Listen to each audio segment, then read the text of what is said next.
Muy buenos días. Mi nombre es Wilson Lucio Vázquez Catari, soy maestro del área de física y el tema que hoy vamos a desarrollar se llama el movimiento de una partícula. Cuando hablamos de la física, su objeto de estudio a nivel general, vamos a entender que la física estudia los fenómenos físicos en la naturaleza.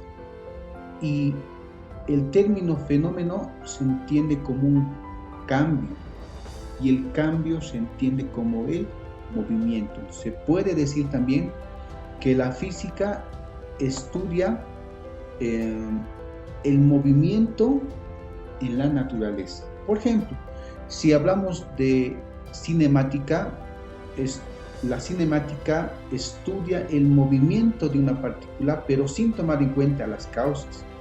La dinámica estudia el movimiento de una partícula, pero tomando en cuenta las causas.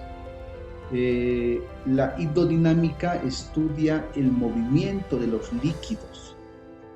La electricidad va a estudiar el movimiento de los electrones. Fíjense, en sí la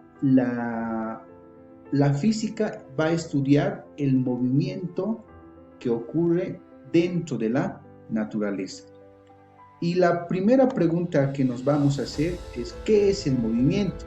Y ahí vemos un pequeño experimento cuando una persona se mueve desde un punto B hasta un punto A. ¿Cómo podríamos definir lo que es el movimiento? El movimiento dice que es el cambio de posición que experimenta una partícula. ¿De acuerdo? Ahora, cuando hablamos de tipos de movimiento, por ejemplo, ahí tenemos a Garfield pensando cómo se va a mover. Por ejemplo, vamos a hablar de un movimiento rectilíneo, ¿no? O sea, un movimiento en línea recta. Cuando hablamos de tipos de movimientos, un movimiento rectilíneo. Esta puede ser horizontalmente o puede ser también verticalmente, ¿no? Entonces, el movimiento rectilíneo. El otro elemento, o sea, el otro tipo de movimiento es el movimiento circular, ¿no? Cuando una persona se mueve formando un círculo en un eje común. El otro tipo de movimiento, vamos a hablar del movimiento parabólico, cuando una partícula se mueve formando una parábola. ¿De acuerdo? Ahora, ¿cuáles son las unidades del movimiento?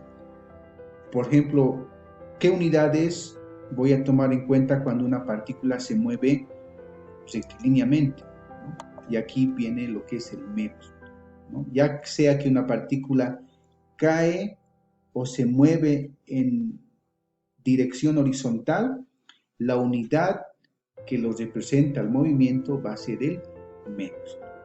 También cuando una partícula se mueve formando un círculo bajo un eje en común, vamos a medir en radianes o en ángulos, ¿de acuerdo? Y cuando hablamos de un movimiento parabólico, de la misma forma vamos a hablar de unidades de metros, ¿de acuerdo? Bien, siguiendo, ahora, la velocidad de los movimientos, o sea, cómo se clasifica la velocidad en relación al movimiento. Cuando una partícula se va a mover con una velocidad uniforme, o sea, es decir, que su velocidad va a ser constante, que su velocidad no va a cambiar durante toda su trayectoria, estamos hablando de un movimiento rectilíneo uniforme. Pero cuando esta partícula cambia su velocidad, es decir, durante su trayectoria o durante su movimiento, la partícula va aumentando o va disminuyendo su velocidad, entonces vamos a hablar de un movimiento rectilíneo uniformemente acelerado o uniformemente variado. Ahora, ¿cuáles son? O sea, ¿yo cómo puedo reconocer al movimiento tomando en cuenta las unidades, por ejemplo, ¿no? Nosotros bien sabemos que conocemos 4 sistemas de unidades: la internacional, el sistema inglés, el sistema CGS y el sistema técnico.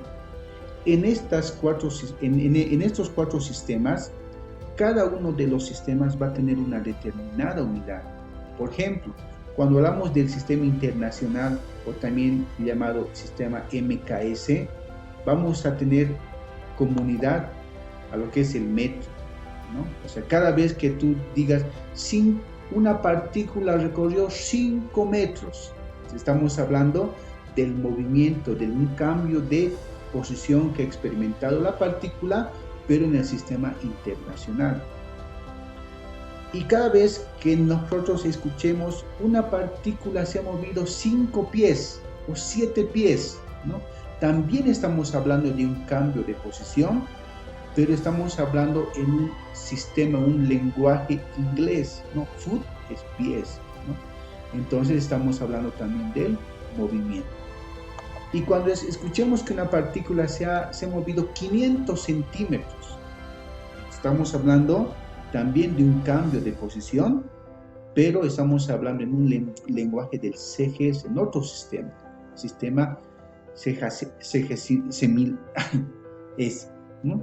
Y por último, cuando nosotros hablamos también de metros, también podemos estar refiriéndonos al sistema técnico, ¿no?